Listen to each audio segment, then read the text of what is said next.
Along also with Alberto Duetta. We welcome you back, folks. Steve Kaplowitz here with you. We got a lot to cover on the show right now with our next guest. Going to talk some bowl games with us. And Adrian, I'm excited about having Nick Carparelli back on the program. We had him at the bowl season convention when we were live in downtown El Paso this past summer.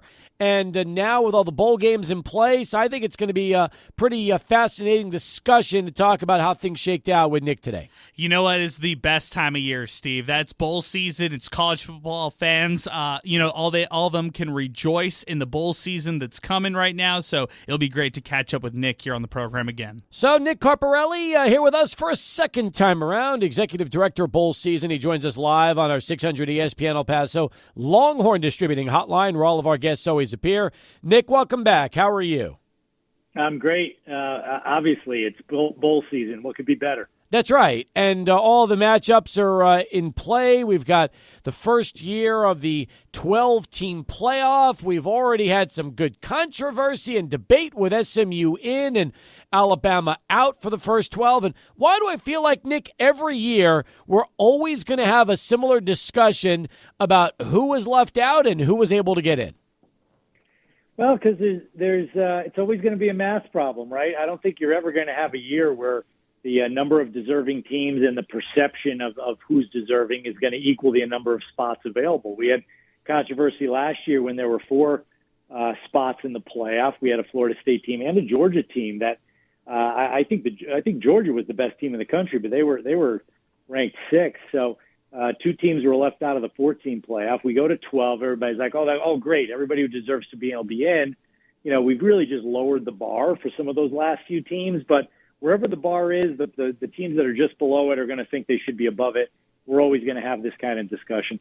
I'll say this, though. If you want to talk about progress, maybe the fact of who actually was given a bye through the first college football playoff bracket. I mean, Arizona State, Boise State. We're talking about, some programs that traditionally wouldn't even get in, let alone getting the top 4 seeds as byes through the first round. So the fact that happened, the fact that SMU was able to get in despite a last-second loss to Clemson in the championship game, to me, that is progress for this playoff because traditionally those are things that never would happen.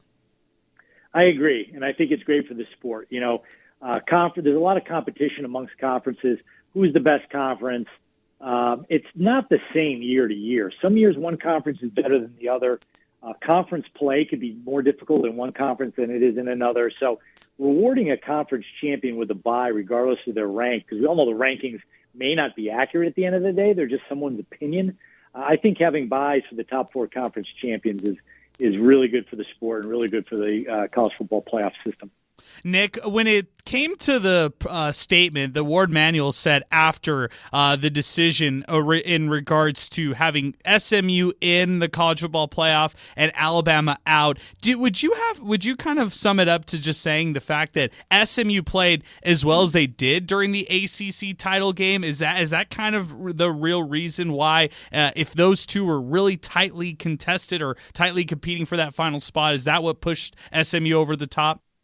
Yeah, I think it's safe to say, and the committee has said it over and over, that no one factor takes precedence over all the others. There's a number of factors, a number of data points, a number of facts of reality that are important. And for the committee, watching that championship game and saw how SMU rallied from being down against a really good team to come back and tie it and lose a heartbreaker, I think that made a big difference versus if it was a blowout.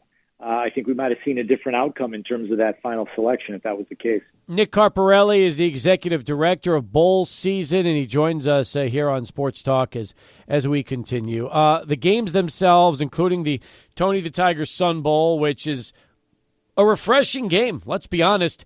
Louisville hasn't been here since 1958. They get to come back and play a Washington team that hasn't been here in years as well. I'm excited for the Sun Bowl. I know that every year we usually look at USC, UCLA, and some of the big powers and always wonder, will they be on their way here? But Washington had such a good run a year ago, and the fact that they're rebuilding now with a first-year head coach and getting a chance to play in El Paso, I think that there's a lot of reasons to be excited for some of the players on these two teams that very well could be having an opportunity to showcase themselves on a much larger stage in the years to come. There's no doubt about it. One of my favorite days of the year is Selection Day 2 days ago, where all the matchups are announced, right? And inevitably you see two teams matched up in a bowl game that would have never, are very unlikely to schedule each other during the regular season. They're playing in a destination they wouldn't normally go to. And fans of the bowl communities across the country, like El Paso, get to see two teams that they don't normally get to see. And in this particular case, you have two programs that are really on the rise. Washington rebuilt a little this year, yes. But like you said, a great first-year head coach. Louisville has a legend in their football program, a legendary family in Coach Braum, and those programs are both trending upwards, and they're both programs that have a culture that will look at this bowl opportunity as not only a reward for a successful season this year, but also an opportunity to launch themselves into next year.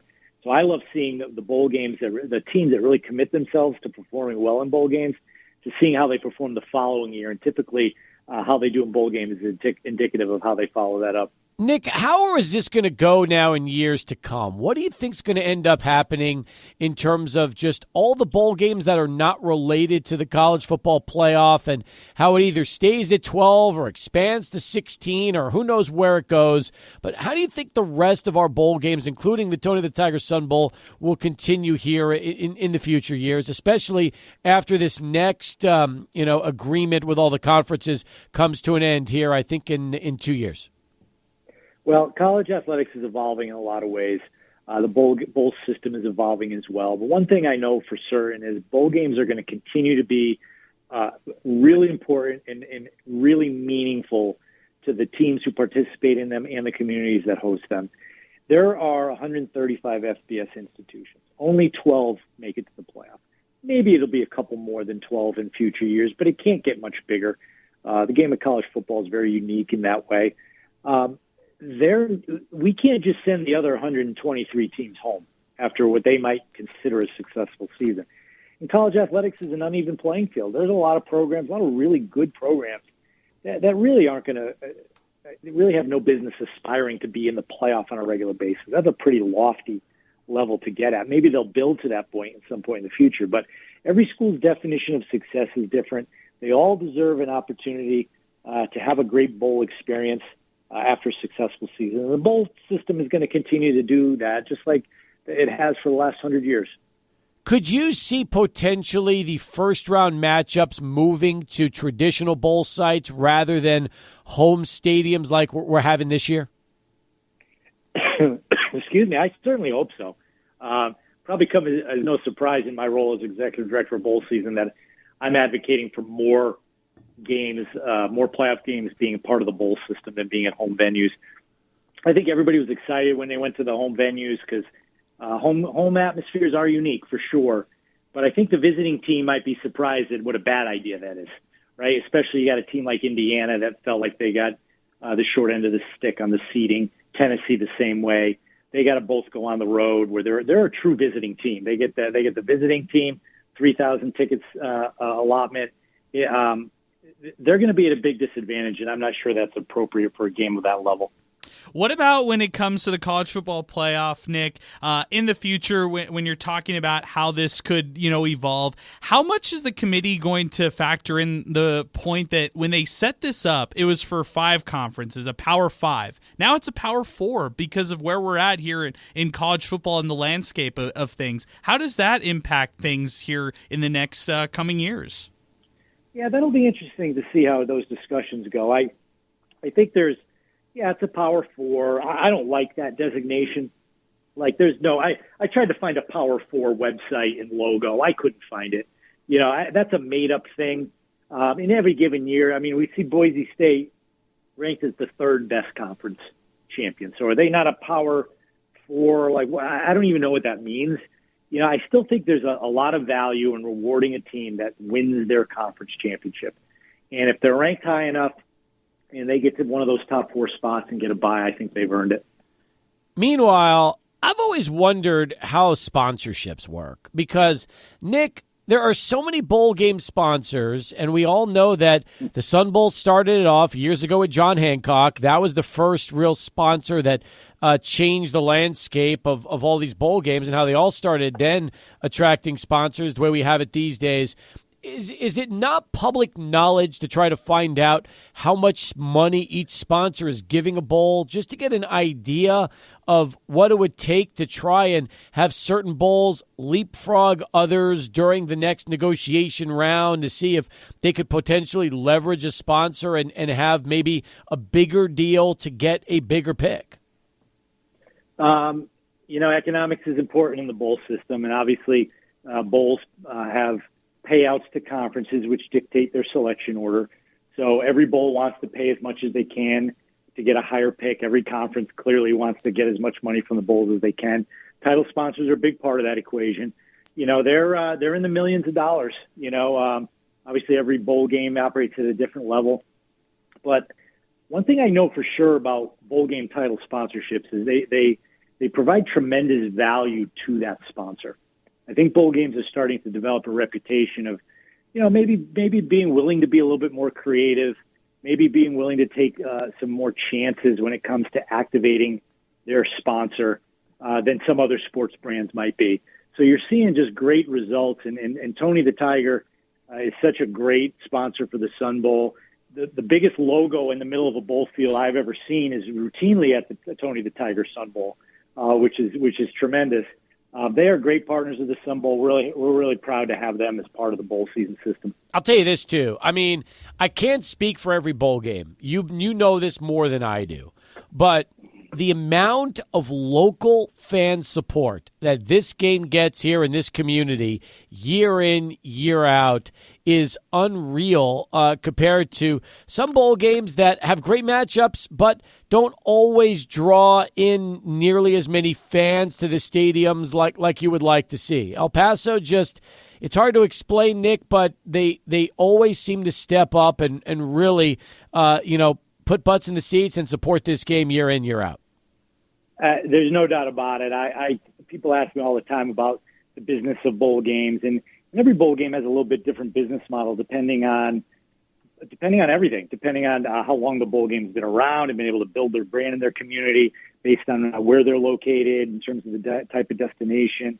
I always use the Sun Bowl as my example of what the community really rallies around it. I know the Sun Bowl does a lot for the community of El Paso, and in return, El Paso does a lot for the Sun Bowl.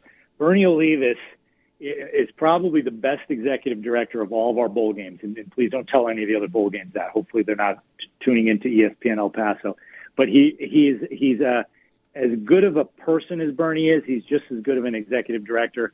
And starting with him on down through his committee, his staff, they do a tremendous job in fostering and continuing that relationship with the committee, with the community. I love the Sun Bowl. Sun Bowl is what college football is all about. How do we get more games back on network television? I mean, I'm looking the Holiday Bowls on Fox, and then you've got I guess the Pinstripe Bowl is on ABC along with the Pop-Tarts Bowl. The Alamo Bowl also is on, and the Cheez-It Citrus Bowl. But you look at so many of these games, and they're all part of the ESPN family.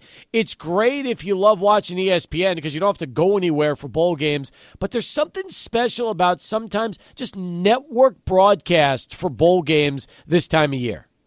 Yeah, no, I get that. I don't know if the television consumer sees that much of a difference anymore. I mean, I'm old, so I get your point. The college football playoff games are on ESPN. Yeah. You're seeing a lot of NFL games on ESPN. Heck, there's a large portion of the younger generation that does not even have cable television and doesn't get the major networks. If you get Sling TV, Fox, CBS, NBC, they don't even come with that, and it doesn't faze them. So. I think that's a valid question, a question people still ask. But I'm probably older than you, so I don't fault you for asking that question. But I think times are just changing, and whether it's network or cable, I think it's all great exposure for the game. All right. By the way, you've got me by a few years, but that's all I'm going to say. Just by Okay. a few. I'm sure I look a lot younger than you do, but you that's do. okay. By far. Yes. The Bulls have not aged you the way the radio has for me. So that's good. All I know is this. A lot of excitement with what's going to be coming up. You've got a lot. Tell me about what you're doing right now, bowl season, between now and really the championship game here next month. We're doing as much as we can to promote the bowl system and to talk about everything you and I just talked about. I'm here in Las Vegas right now at the National Football Foundation. I'm about to go to the Hall of Fame induction. I was on a panel today, the Sports Business Journal Intercollegiate and Athletics Forum. The topic was the future of the bowl games, and that was a great discussion. A couple hundred people listening to that. So I'll be doing a lot of promotion the next couple of weeks. This is our time of year. And then I'll hit the road. I'm not going to be able to get to the Sun Bowl this year. Although I've been to 3 Sun Bowls in my life. I've been to 150 bowl games in my life, 30 different bowl games. I'm going to go to 6 more this year, so we'll keep that tally going. So I'll be busy, safe to say. You've got a pick'em game going on your website right now, Nick, at bowlseason.com. Yeah, thanks for teeing that up for me. Yeah, we're first time ever that bowl season has the official bowl season pick'em game. Pick the winners of all the bowl games and the playoff games. The winner gets 2 tickets and airfare to next year's national championship. You can win bowling for a year. You could win coffee for a year. You get a free game of bowling just for playing the game. You can get the EA Sports video game. Just to pick the winners, you can print out your bracket, if you will, and keep track. Pick'em.bowlseason.com. PICKEM.bowlseason.com. Everybody should play. Good job. Nick, enjoyed the conversation. Enjoy all the bowl games as much as we will, and we appreciate you giving us some time on the show today. Thanks, guys. Always good talking to you. Nick Corporelli, folks, and he joins us live here as Sports Talk continues on our Longhorn Distributing Hotline, where all of our guests always appear. 20 past the hour, more in a moment as we continue. 505-6009 is our telephone number. But first, let's send it back right now to Charlie One, who's standing by with this traffic update.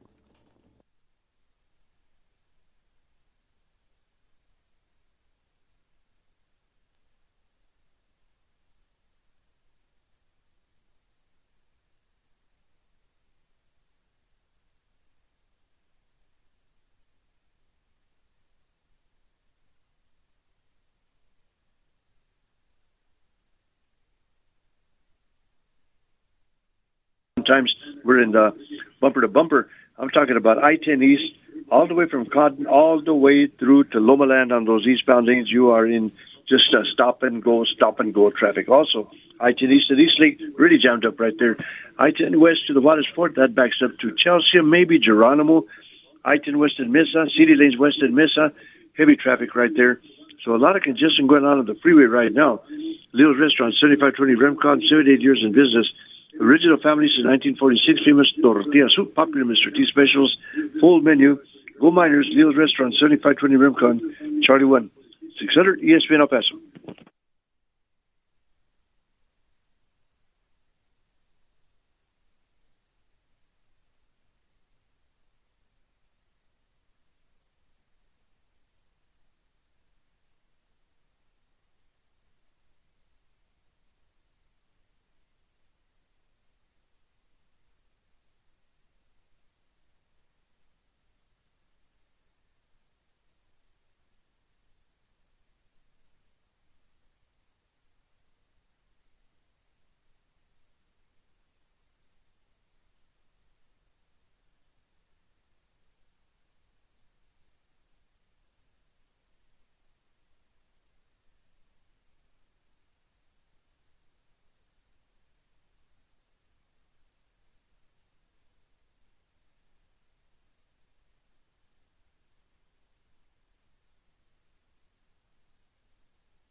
25 past the hour as we continue here on Sports Talk. 505-6009, our telephone number. Nick Harparelli gave us the lowdown. He was happy with the way things shaked out for the first 12-team playoff. But when you guys think about it, it really is amazing that Arizona State and Boise State are two of the 4 bye teams in this whole thing. I mean, let's be honest.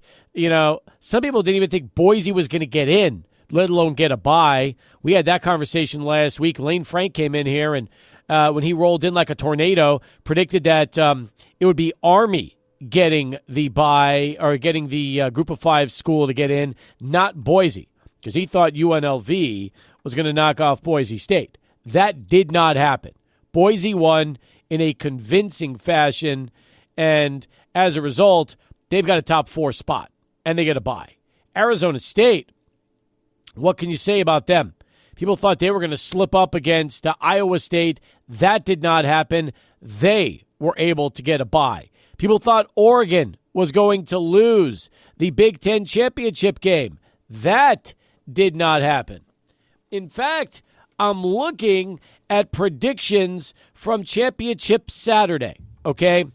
And Adrian, you went 5-4. Bernie Olivas went 3-6. So congratulations. We'll officially give Bernie the news that he owes lunch when he comes back in later this week. But you took care of that spot, so way to go there. And Lane ended up going 3-3, and Chris Fernandez 2-4 because they picked the top 6 games. They didn't pick CUSA, and they didn't pick, I think, the MAC, and I think they also didn't pick the Sun Belt. So they picked the other 6, the top 4 along with Mountain West, and they also picked the AAC, okay? But the point is 3-3, 2-4, 3-6, 5-4. Hey, straight up winners. That just goes to show you what happened and surprising in surprising ways, okay? Both of you and Bernie picked Western Kentucky. Jacksonville State won. You picked UNLV. Boise won. And then you look at some of the other games. You picked Arizona State. Bernie picked Iowa State. Arizona State won convincingly.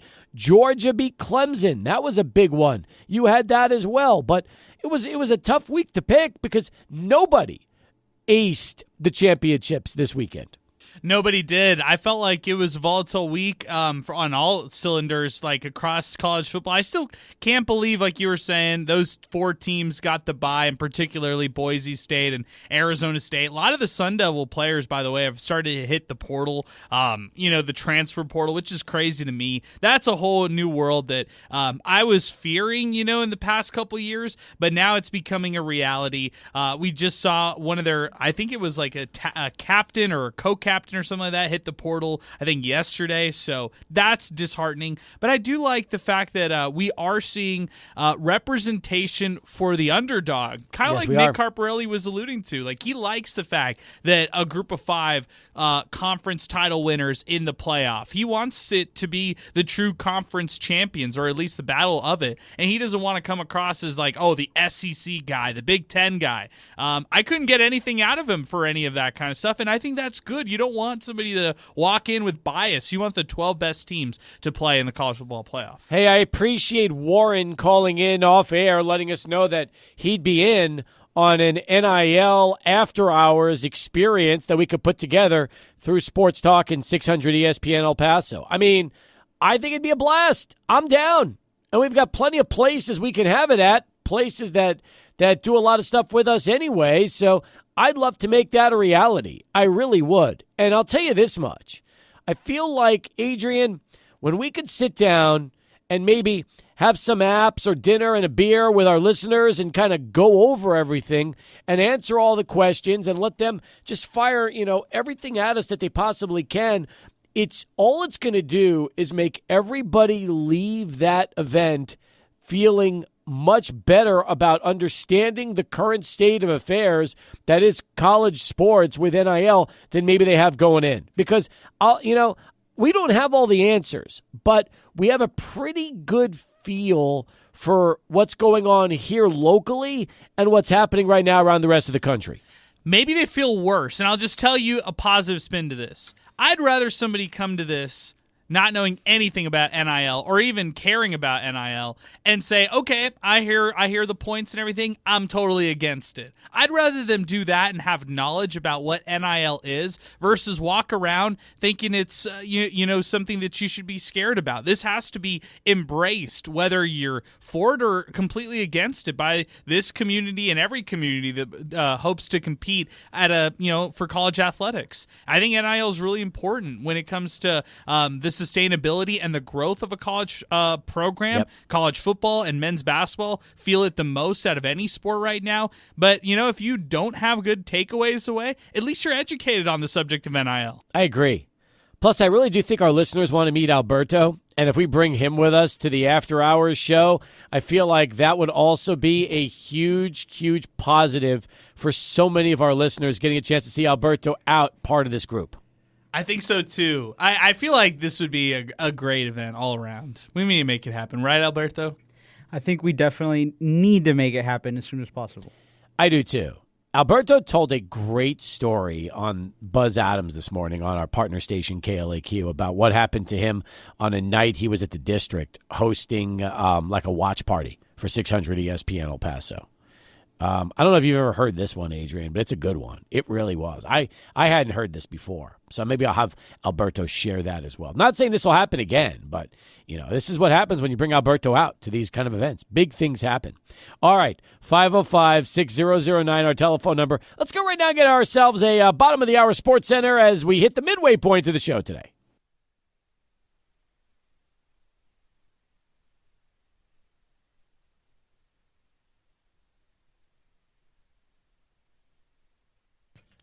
Thank you very much, Steve. Over to the NBA. We got a couple games to go over. Two games that are the TNT games of the night. Tuesdays are the nights now here for the NBA. It starts off with the Magic and the Bucks. Orlando leads this one by 10 already, 33-23 on the road. How about Wendell Carter Jr. with 6 points early on? Giannis Antetokounmpo with 11 of Milwaukee's 23 points in this matchup as part of the NBA Cup. Quarterfinal round, by the way. 7:30 tip-off tonight. It's the Mavericks taking on the Thunder out in OKC. Should be an excellent matchup here tonight. 16-8 is Dallas, and OKC, they're 18-5. Two of the powers coming out of the West battling here tonight. Over to more storylines and more news today. Let's start with this one right here. I talked about this one earlier, but we'll talk about it again out of baseball. The agent for Cardinals third baseman Nolan Arenado said today that there is ongoing discussion with the St. Louis front office as it relates to a potential trade of the 8-time All-Star and 10-time Gold Glove winner, who is willing to switch positions to help facilitate a deal. Arenado is 33 years old, could be on the move as the Cardinals enter a transition phase. They're unlikely to compete for a playoff spot this upcoming season. Arenado has been offered to play first base if it helps the trade process. The Yankees are among the interested teams right now here in this process. Over to the hockey scoreboard right now. Avalanche lead the Penguins 1-0 with 8 minutes to go in the first period of that matchup. Also, Hurricanes lead the Sharks early on, 7:30 to go in the first period. 1-0 is the score in favor of Carolina. That's Look at Your Sports Center update. I'm Adrian Broadus. Adrian, thank you very much for that as we continue all the way through till 7 o'clock tonight. By the way, there is no basketball coaches show this week. We should make that announcement as well, because tomorrow we're going to be live at the district for a chance to get you ready for the game tomorrow with the Miners and Louisville, and then we'll be hanging out and watching it with you out there at the district. Thursday night football will be back with the Rams and San Francisco, and then our full show on Friday. So I'm looking right now, and the next coaches show will be a week from tomorrow, and that's going to be the 18th from 6 to 7 o'clock. So programming note, just 30 minutes tomorrow before the UTEP Louisville game, and then Thursday night football, we're live out at Speaking Rock, and then Friday back here at our 600 ESPN El Paso River Oaks Properties Schoolyard Sports Studios. So, yes, that's a lot happening as well. All right, so I talked about this story. Alberto, I heard this morning and I was in disbelief. I didn't realize this was actually happening, but this actually took place out at the district when you were out representing the radio station. Yeah, it was right before Thanksgiving, so my dad was in town and the Miners were playing. My dad's sitting a few seats behind me, and a girl comes up to me. A chick comes up to me and starts flirting with me while I'm trying to pay attention to the game. Like, what was she doing? How was she flirting with you? She came up to me and she was like, "Oh, what are you doing here?" And she started touching all the things on the table. And then she was like, "What are you doing here? What are you supposed to be doing? Are you signing people up?" And I'm like, Okay, so I'm you were watching yes. the game, yeah. So you were completely either distracted or you didn't know what to say. By the way, was Adrian with you at that party? No, I don't know. It was just me. And This was post-wisdom teeth, so Yeah. shout out to Alberto. Oh, so he was covering for you. Correct. Okay, so essentially you're a blabbering fool because you're watching the game and you didn't know how to answer her. Was she somebody that you should have paid more attention to? Well, no, hindsight's 2020. And I was, I'm signing people up. We're going to give these things away and this, that, and the other. And then, okay, she goes, all right, well, I'll be back. I'm going to go get a drink. And then she leaves, and I continue paying attention to the game. And then at one point, I turn around, and she's flirting with a whole other group of people back there. I'm like, oh my goodness, poor Dad had to bear witness to that. I was like, Dad, this is how it is out here. Did your dad say anything to you after that was all done? No, but I'm sure he got a chuckle. My dad's a big people watcher, so I know he knows which way the wind blows. I know he saw what was happening. Do you feel a little regret that you didn't pay more attention to her, maybe to keep her from flirting with the other table?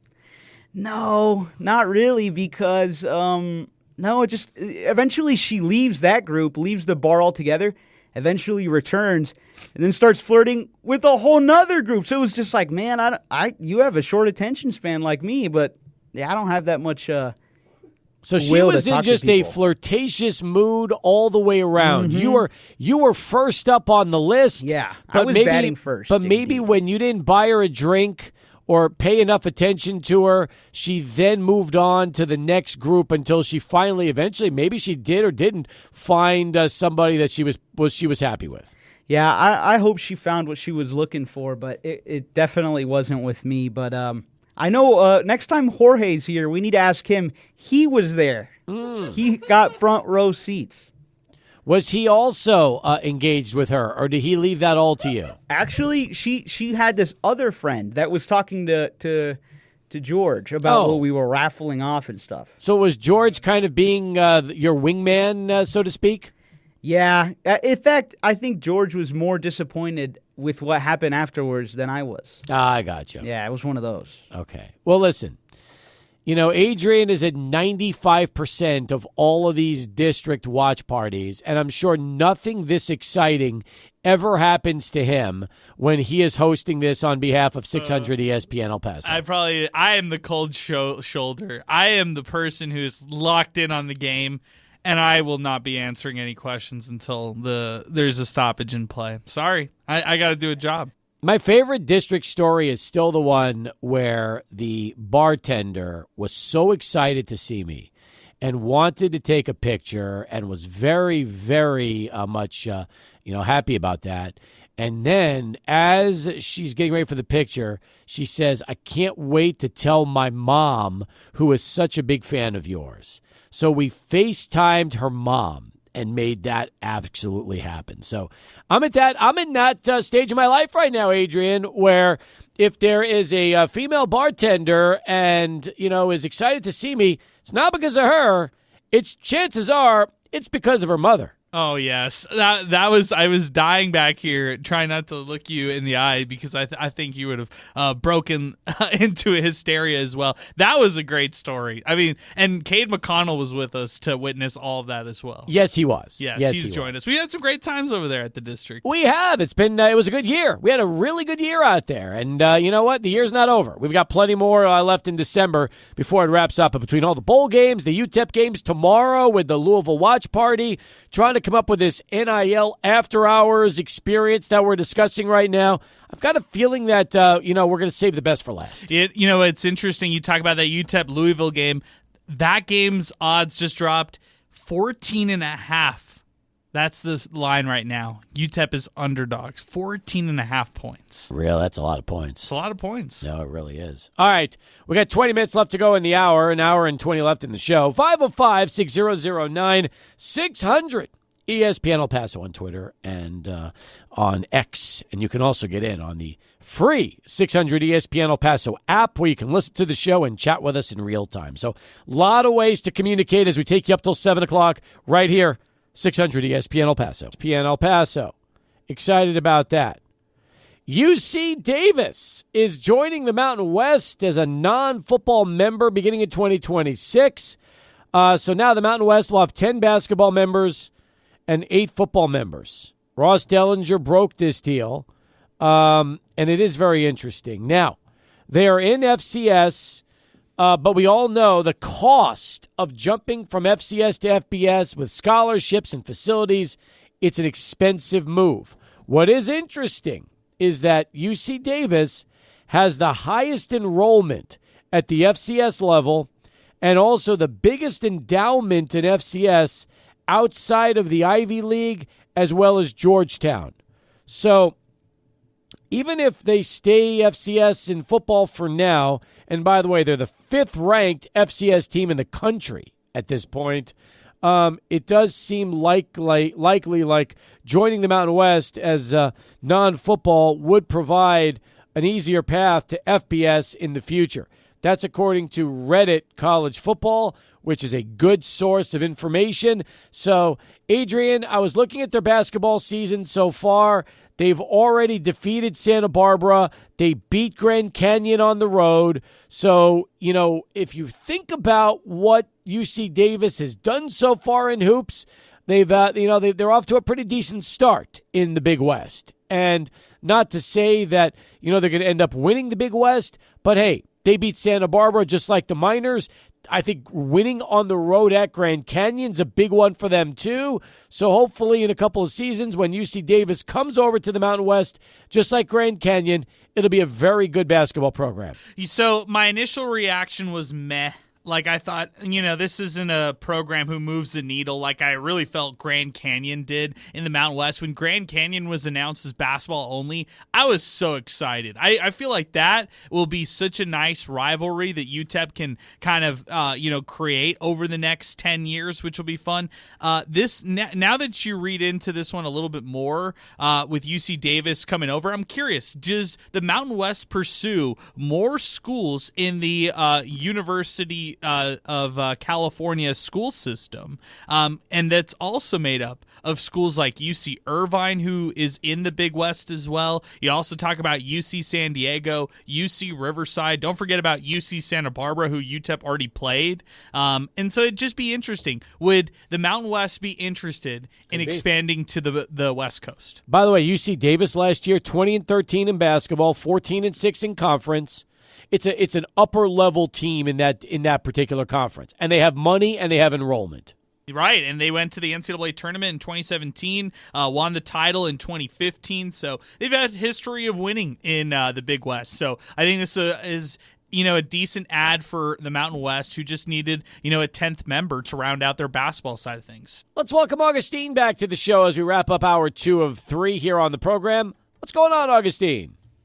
Hey, Steve, good afternoon, and good afternoon, everybody. I got 2 things for you, and one of them, I was remembering something that Adrian brought up yesterday, that Louisville was only going to play about 7 players. Am I correct? Well, they have 7 healthy players right now from their roster. That's correct. So, and he was saying that they should, be patient, and I think that's what he said. I think in a very short term, that's what he said. I disagree with Adrian. I think UTEP should be attacking the rim the whole game. Trying to make Louisville get into foul trouble and all that about trying to be patient with Louisville. I think that would go against the Miners in tomorrow's game, because this is probably one of their best chances to beat Louisville. And on the Dallas Loser Boys, one question for you, Steve and Adrian. Are they just, they're, I mean, if you look at them on paper, they're a great team. But is it just that they're intoxicated with losing? And what I mean by that is it just their mind right now That's just 30 years. Does it come a point in time where the mind just takes over and goes, well, whatever we do, we're not going to win anyway? To your first point, Augustine, the patience that I was preaching yesterday wasn't necessarily for UTEP's plan of offensive attack. It was more like if they're down by 10 with 15 minutes left, it's not over. Have patience with the ebbs and flows of this game. It's going to be a roller coaster. There's going to be points where maybe Louisville has a 20-point advantage over UTEP, and I wouldn't just fold if I were the Miners in that case. I think they could shoot themselves back into a game like this. So be patient. It's about the final, last quarter of the game, which is really that 10-minute stretch of the final portion where maybe UTEP could go on the road and steal one. Yeah. As far as go ahead. And I think that's I honestly think that's the wrong way to. If you have a team in front of you that only has 7 players, attack them the entire game. Well, I would defer to your experience as a former professional basketball player in Mexico. Exactly. You know basketball from your pro days, so I would agree with you on that. Even if you didn't, at any time you just want to attack any team that has a less manpower, quote unquote, than you. So I just think that I don't know. It's two different ways of looking at it. I just think that. Do the Miners have the firepower to actually attack the rim with Frazier and with I forgot the other guy's name. I'll say this. They've got so many bodies they can go shuffle in and out. They could clearly be the fresher of the two teams if they decide to play that style like you're talking about. Okay, yeah. I just think that would be the way to actually go at it. And on the other one, Steve, I have friends that are Cowboy fans, and I just saw them yesterday with a couple of people that go, well, what did you expect? Has it come to that point of time where just even the players expect losing? No, they were right there tied with 2 minutes left and blocked a punt. But unfortunately, Augustine, rather than just let the ball roll dead, they touched it, lost it, and the Bengals got it back and ended up punching it through to win the game. So, I don't know. They were right. The game was there for them. It was there for the taking. They just didn't seize it when they had the chance. Yeah. Also, losing on a 10-yard hook. Yes, is kind of weird, though. That's true. Hey, how's my tequila doing as we hit the holiday season? I'm actually getting into town, and I want to see some stuff that I got pending. So. Happy holidays to everyone. It's my worst time of the year. There he is, the great Augustine, who, once again, wants to press Louisville. Take it to them tomorrow as that game gets ready for UTEP. And, again, we'll be out there live. The District, 3233 North Mesa. Come down and see us. Watch it with us. We'll have a great time with you. 2 down, 1 to go. How are we going to top what we just did? We'll find out next. Sports Talk continues. 600 ESPN El Paso. As we've played it many times over the years, Adrian dusting it off to begin our final hour of the show. Alberto Dueta with us as well. Mr. Popularity at all 600 ESPN El Paso radio remotes and appearances and live shows. In fact, Alberto has talked today about something that never happens to Adrian when he's live, never happens to me when I'm live, doesn't happen to most people. But it happens to Alberto getting hit on by a female during a live remote. That's fantastic stuff. And, hey, that's how I want to lead off the final hour of the show today, Adrian, on a positive note. There you go. Injecting some positivity over here. And, yes. Hey, it's the holidays. We were talking about Alberto off-air writing some more articles for our partner station, 95.5 KLAQ. He already sent me 3 things he would do as a mayor, by the way, an excellent article. I thought it was, if I would do if I were mayor of El Paso for a day. He took your topic that you threw out there, but he also took mine, top budget-friendly holiday dates in El Paso. Paso. I mean, I'm just excited for these to launch on the KLAQ website because I feel like these will just maybe inspire some more stories here in the future. Maybe inspire some more thoughts for memories that have happened in the past as well. Well, today was the last day for early voting. Correct. For the runoff. In fact, Saturday is runoff election day, so we'll find out Saturday night who the new mayor of El Paso is going to be, not to mention some of the city council seats and the other spots that are open right now. So excited about that. If you haven't had a chance to vote, hopefully you go out and you do vote, because I know everybody votes in the general election, but sometimes we miss out on the runoff. So please, if you have not voted, make your voice heard and vote in the runoff this Saturday before it's all said and done. So the fact that Alberto's getting in on 3 things he would do if he's the mayor of El Paso, I love that. The budget-friendly dates is also a great idea that, Adrian, you talked to Alberto about, that he took the ball and ran with. Alberto, I'm just curious, of all the budget-friendly date ideas that you've come up with, how many of those have you actually done yourself, or are they just suggestions that you have for people? Well, since these are holiday themed, I haven't really done any of these per se, Steve. Okay. Yeah, these are all like kind of, holiday Christmas spirit. Got it. Yeah. Excellent. So this is really a great article for people that are either dating or looking to go out with their significant other, but maybe they don't want to spend a fortune and rather they could just do it on a budget. Yeah, there's you got to take advantage of all the free things available during the holidays. That way you look like you're this great philanthropist, entrepreneur / extravagant guy, and the whole time you're just taking advantage of the free events provided by the city and other events like that, Are there, I do get it. Are there a lot of free things that if you really look and do your homework, you could just, I'm not saying you could live like a king for free, but there's a lot of really cool things you could take advantage of that aren't going to break your wallet. Yeah, there is a lot of things around town. You just have to know where to look and when to look. Like, for example, not to get too into specifics, I know the art museum, that's a great thing to do on a budget. Yep. That's true. Yeah, it's free to get in. You've got great ideas. I also want one more thing from you on the website before the end of the year, okay? I want an article about the greatest thrift store sports finds you've ever had. You've got a bunch of really good ones. I do. I just wish I'd kept more of them, but I do have some great stories. Like, I just wish makes you think. It makes you reminisce. Yeah, like dumpster diving behind the UTEP campus over there. That was a big one for you. You came up with some really cool frames and some things that were being thrown away, and then going to some of the thrift stores and getting these killer-looking shirts and jerseys and all that stuff. You've done really well for yourself.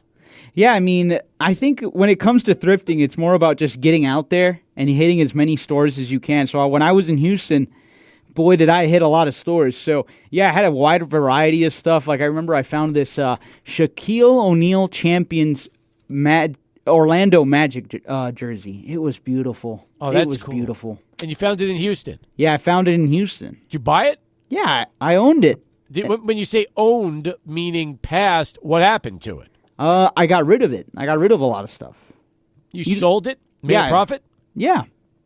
Good for you. Yeah. Yeah, jacket's the same. I found this Red Sox 2004 World Series patch jacket. Oh, that's cool. Yeah, that one was cool too. All right. Hey, as long as you unloaded these and made a little extra on the side, there's nothing wrong with that. That's just what I call good business. Yeah, I did unload a decent amount of it before I left. Remember those beanies I was telling you about that went for real cheap? Yes. I amassed a big beanie collection, and I unloaded that before I moved back from Houston. Somewhere, I think it was north of 30 beanies. Wow. Let me say this. I'm happy you're doing that. That's listen, that's what it's all about, right? It's all about just taking advantage. Yeah, you got to find the deals. You got to find where there's money to be made. Yep. That's the thing. I know. That's true. That's true. Can I read you one of the things that we would have here in El Paso if Alberto was mayor of the day? Please. We would have an In-N-Out. Would we really? He'd make it happen? He'd make it happen. And HEB as well, by the way. HEB and In-N-Out. Not nice. Or, and In-N-Out. Well, I would hope we get both. So he's going to make things happen that have never happened before. Yeah. And also a trendsetter, too. Got it. All right. Very nice. Very nice. Listen, we got a lot more in store for you today. So those are stories that, now, have they been published or are those just drafts you have? These articles, Adrian. Oh, the articles. they're just that, drafts right now. I don't That'll have access to posting right now. Oh, I got you. Yeah. I mean, you tell me, Adrian. Do you feel like these will get posted before before the end of the week? I always like to say, if you can edit a story within 15 minutes, it should be posted. This is definitely one of those. So Awesome. both of them. I love that. All right, 11 past the hour as we continue here on Sports Talk. Hey, we got a special guest coming up here next, right after the break. Larry Schechter has a brand new book out on the history of fantasy sports. Guys, you think about all the fantasy sports we play, and you kind of wonder, how has this all been going on over the last 40-plus years? Well, Larry wrote a book about it, and he's going to come on. He's going to tell us about the book and kind of the history of fantasy sports, so we're going to have that for you coming up here in a minute. In fact, if Charlie can get in a little early, we'll break. We'll come back, and we can get Larry on here close to the quarter past the 6 o'clock hour on the show. So looking forward to that. 505-6009, our telephone number. Lots of baseball news. Nate Eovaldi re-signing with the Texas Rangers today on a 3-year contract. That is also big news that's breaking around the winter meetings. We had the big signing today of Max Fried over to the Yankees for 7 years and $218 million. Largest contract ever given to a left-handed pitcher. That also broke as well as we continue here on Sports Talk. So, yes, we've got a lot in store for you as we keep things moving. All right, let's go to Charlie. We'll get traffic. Then we'll come back. Larry Schechter is going to join us live on our Longhorn Distributing Hotline as Sports Talk continues. In the El Paso Metroplex, go to the Valley First, North Loop and Emerson. We have a crash of caution here again. That's North Loop and Emerson. On the west side, still dealing with a crash there at Country Club in Yucca. But also, there's some very heavy traffic right here. Tapping on the brakes here, sometimes stop and go. I-10 west to the Wattage Port. Now, that one, those westbound lanes go back all the way back to Geronimo. The eastbound lanes, I-10 East, Cotton, all the way through the Hawkins, even the Yarborough area on those eastbound lanes. So a lot of stacked up traffic right here. Also, I-10 west at Mesa, CD lanes west at Mesa. That's some very stacked. You're bumper to bumper right there in that area. And then Leo's Restaurant, 7520 Remcon. 78 years in business, original family since 1946, the famous tortilla soup, popular Mr. T specials, also the full menu, fresh, delicious, affordable. Go Miners, Leo's Restaurant, 7520 Remcon, Charlie 1600, ESPN El Paso.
Back here on Sports Talk, 17 past the hour. You know, we play fantasy sports. A lot of us do it. We interview Jeff Erickson every week from RotoWire. We've been doing that for well over a decade.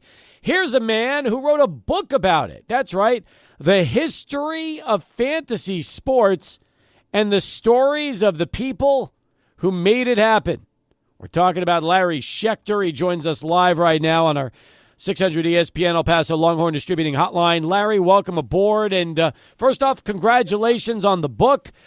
I'm sure this is a subject that a lot of our listeners, they play fantasy sports, but they've never known exactly how all these leagues and how fantasy sports came into play. Hey, I'm glad to be here. That's exactly why I wrote the book, Steve. I've played fantasy sports myself 30 years, and the last several years I look around at what's become of fantasy sports, and I wonder, how did we go from ideas for games people had years ago to where we are now, which is this humongous worldwide industry. There's millions and millions of people playing everything from fantasy football and fantasy baseball to fantasy wakeboarding, bass fishing, fantasy Iditarod.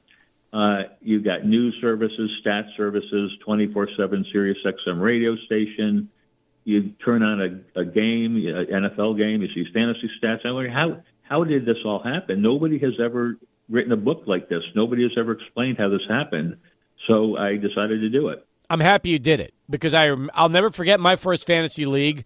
It was my sophomore year in college in 1992, and I joined a league with some friends from around campus, and the commissioner would actually send us envelopes either once every couple weeks with standings and recaps, and, you know, this was really before computers came around, so we didn't have emails back then. We were all getting mailers, and I know that 92 was still relatively not even close to the first leagues because those probably started more than a decade earlier. Correct. I actually started in 92 myself. The first fantasy football league actually started in 1963. Wow. And, I mean, you know, before computers and internet, you know, it was completely different. A commissioner would do the stats by hand. He'd get the box scores from the newspaper or the sporting news, and it'd take hours every week for the commissioner to calculate all the standings. Most people then had never heard of fantasy sports. If you had mentioned fantasy something, they thought you were talking about a pornographic website or something. And it's just evolved to where we are now, where you can be online, and the second something happens on the field, your standings are updated like immediately in live time. It's crazy how things have evolved. Now, I'm curious, Larry, since you mentioned 63 for football, did fantasy football come before fantasy baseball? Yes, it did. The first, what's considered the first real fantasy baseball league was 1980, Dan Okrent. Now, a lot of people are familiar with Dan Okrent being credited with inventing fantasy baseball, which originally was called rotisserie baseball. But there's this myth that he magically came up with the idea on a plane ride from Connecticut to Texas. That myth is completely not true. There's a whole lot more to the story. It actually goes back 20 years before that. And there are other people had their own versions of fantasy baseball before Okrent ever showed up. But they were kind of like checkers compared to chess. You know, what Okrent created is like a chess game compared to checkers. The other thing about Okrent, he was a writer, and the people he got in his first league were all in the publishing business or writers for newspapers, and so they got publicity for the league, and other people learned about it, and the game spread from there. Whereas other people who kind of had their own primitive games, they just kept it to themselves. Did Okrent tell you in the book why he actually did start fantasy baseball for the first time? Yeah, well, I'll tell you what. I did a massive amount of research on everything in the book. It took 18 months of full-time work of research and interviewing dozens and dozens of people. And there was a lot of things about the Okrent story that were, some of the things about the Okrent story were kind of conflicting and confusing. And after I did all this research, I interviewed him for about 3 hours, and I kind of got, exactly what happened. Good. Well, that's in the book, by the way. And I'm looking, Okren's written a lot of books, and I think his first book was actually 9 Innings, The Anatomy of a Baseball Game. And then he started writing more historical books, like a book about Prohibition and Rockefeller Center. So it's kind of interesting when you look at his timeline and realize that for him, it started with baseball, but then kind of segued after that.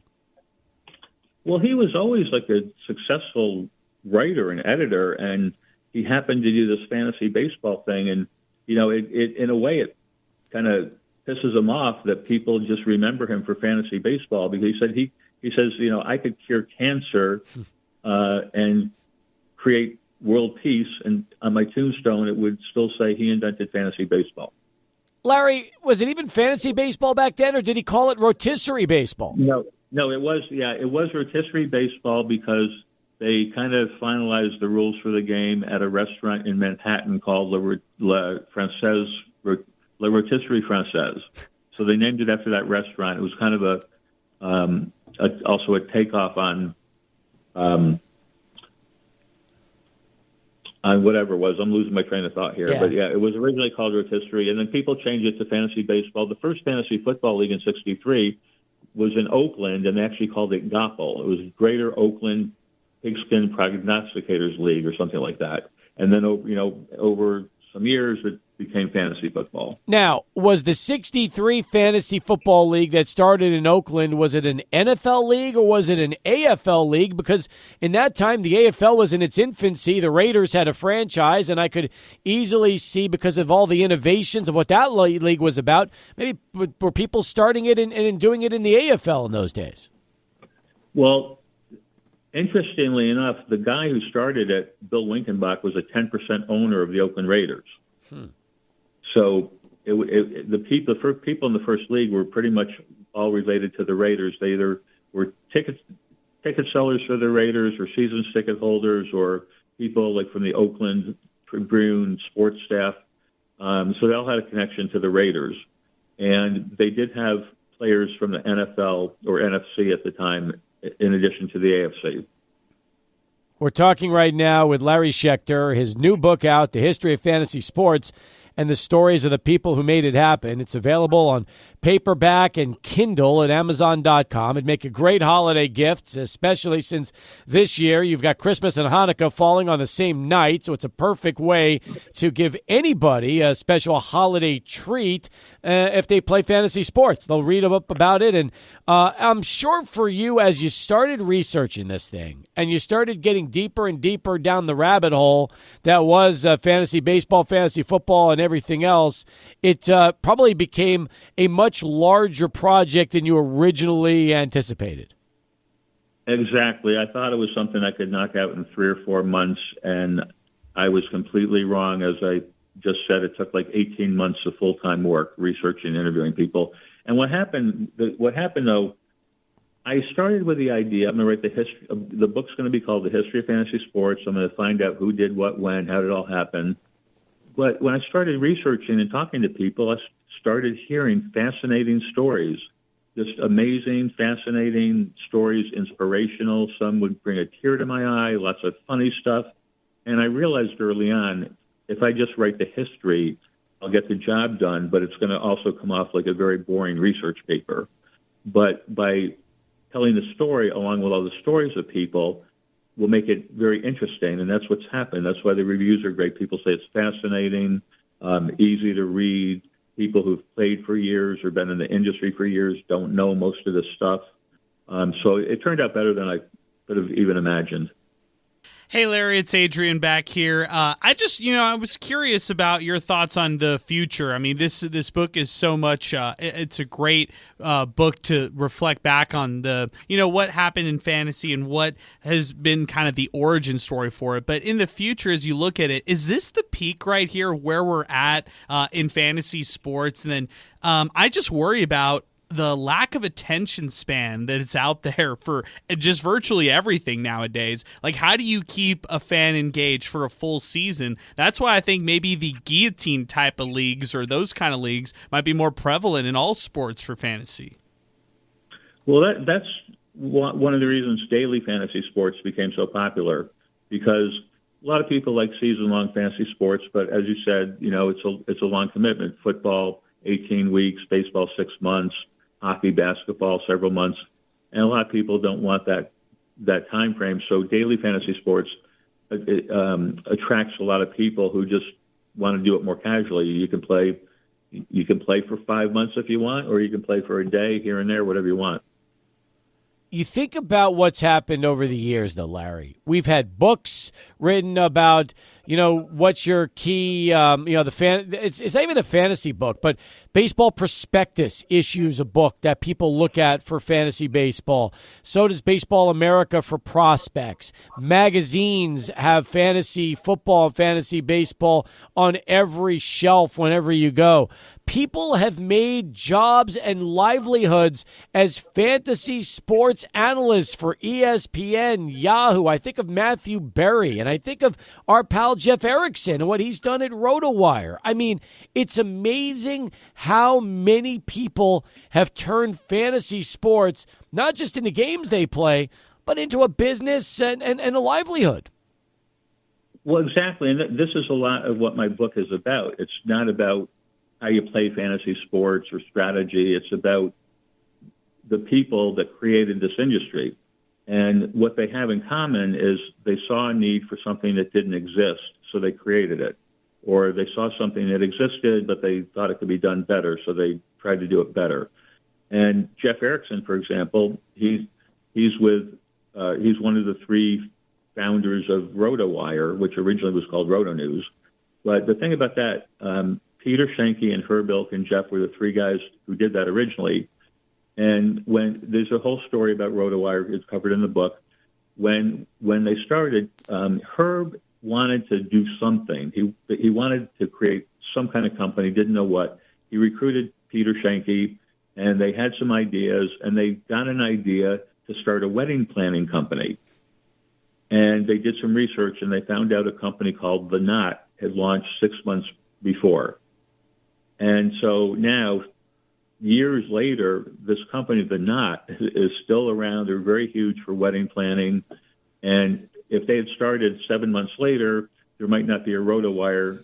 Herb and Peter might have gone into the wedding planning business, and who knows what Jeff Erickson would be doing. That's wild, especially since I remember The Knot, when it was around in its infancy, and plenty of weddings that I received announcements through The Knot. I never knew that was the same group that were thinking that idea and just didn't get to it quick enough, which is pretty fascinating. Yeah, and there are people like Ian Allen and Bruce Taylor were college friends at the University of Washington. They got introduced to fantasy football. They played for a year. They loved it. And they saw, this is great, but there's no information available. So they said, let's start a magazine. And they started what became Fantasy Football Index magazine, which very quickly became a big magazine, and it's been like one of the biggest fantasy football magazines for years, still going today. Larry, I was going to ask you where you think we're headed, but I kind of feel like I already know. People might have a chance to start playing daily fantasy at games. That could be the future of where we're going, and stadiums and arenas could be giving people that opportunity to do almost in-house wagering during games. Yeah, well, wagering is different than fantasy, but I don't know. I'll tell you. And my book has an epilogue, and I'm going to tell you the people often ask me this question about where do I think it's going to go. The last line of my book in the epilogue says, where will the fantasy industry evolve in 10 or 20 or 50 years? I won't even hazard a guess, but I can't wait to find out. I was going to say, that's what the sequel's for. That's when you decide to put the updated history of fantasy sports. You can do that in about 20 years, right? We'll see about that. I wouldn't bet on that. The name of the book again, The History of Fantasy Sports and the Stories of the People Who Have Made It Happen. Larry Schechter's been joining us. You can buy it on Amazon. They've got paperback. They've got a Kindle edition, which is available instantly right now.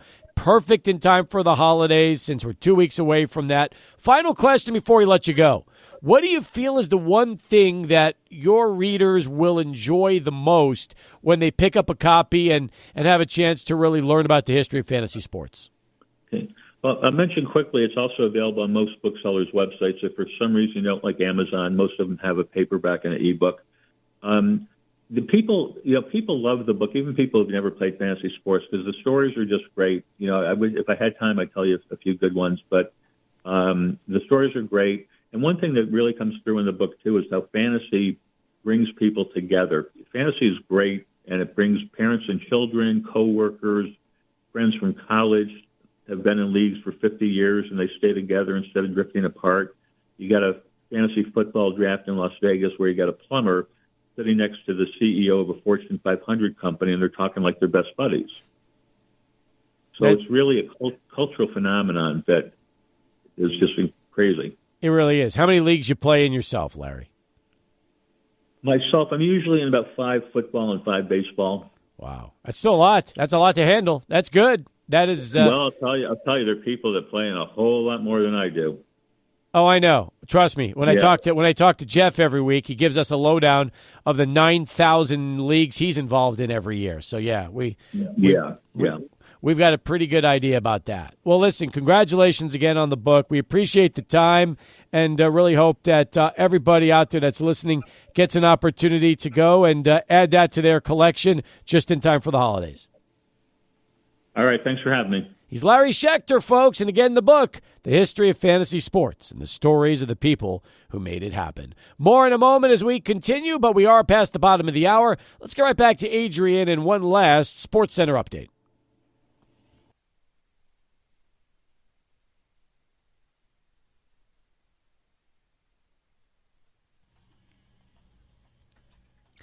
Thank you very much, Steve. Over to the NBA scoreboard right now. The Bucks have taken the lead over the Magic, 69-68. 5 minutes to go in the third quarter. Giannis has 24 points and 4 blocks in the game. It's the NBA Cup quarterfinals going on right now on TNT as part of a doubleheader. An hour from now, it'll be the Mavs taking on the Thunder. 7:30 tip-off for that matchup. Should be an excellent game here as part of the NBA Cup. Over to a lot of hockey action. Going over to the Devils, they're leading the Maple Leafs 1-0. 2 minutes to go in the second period on ESPN+. Actually, all these games are on ESPN+ right now. Avalanche all over the Penguins 3-1. 5 minutes to go in the second period. Sharks lead the Hurricanes 2-1. 2 to go in the second period for that matchup. Flyers on top of the Blue Jackets by 2. 3-1 is the score there. A minute to go in the second period. Kings blanking the Islanders in the second period. This one 2-0 with 13 to go in the second period for that matchup. Predators lead the Flames 2-1. 5 minutes to go in the first period. Also, the Jets lead the Bruins 1-0. 6 minutes to go in the first period of that matchup. Coming up later tonight, this one, it's the Lightning taking on the Oilers at 7 o'clock. Wild taking on the Utah Hockey Club at 7:30. Puck will drop at 8 between the Blues and the Canucks. And then 8 o'clock also, it's the late game of the night, Panthers taking on the Seattle Kraken. That's a look at your SportsCenter update here for 600 ESPN El Paso. I'm Adrian Broadus. Adrian, thank you very much. All right, 35 past the hour as we continue here on Sports Talk. Good storylines. I love it listening to Larry Schechter talk about the history of fantasy sports, which it looks like a great read for the holidays. I'll say this. I mean, we're all playing fantasy football. We have different leagues, the conventional leagues, the guillotine leagues. You could play so many different ways, PPR, standard. I don't know about you guys. The PPR is fun because it definitely gives added value to receivers as well as running backs who catch footballs versus non-PPR leagues. But however you slice it, fantasy is a part of everybody's sports life these days. It is, but I feel like today, like Tuesday, December 10th, how many of your leagues are half of the people checked out? That was what I was trying to get at with Larry. Is like, in the future, how do you keep people engaged past the midway point of the season, or let the everyday fan be involved with fantasy without feeling overwhelmed by the sport? You know how we do it on the league that I commissioner here with Brad at the radio station and other people, Jed? Every week, the top 2 scores receive cash. That's how you do it, okay? Because think about this. If you have weekly prize winners and then end-of-season points and wins and losses and all that, everybody is involved throughout the season. And each week we give out $100 for the top spot and $35 for the second place points each week in our league. I like it. I mean, that feels like a league where you feel engaged. Even if you have a bad week or you sleep on one week, you feel like you could still be involved, still win some money as well. So, yeah, I like creative leagues like that keep people engaged week after week, not just the basic, ESPN, Yahoo, CBS ones that'll just do the basic payout with a big pot all when it's all said and done. That's so true. All right, we've got more coming up on the program here, 37 past the hour, 505-6009. A story that kind of slid under the radar, the Hunt family and what they did for UTEP athletics. We're going to cover that during our final countdown. It's coming up next right here on 600 ESPN El Paso.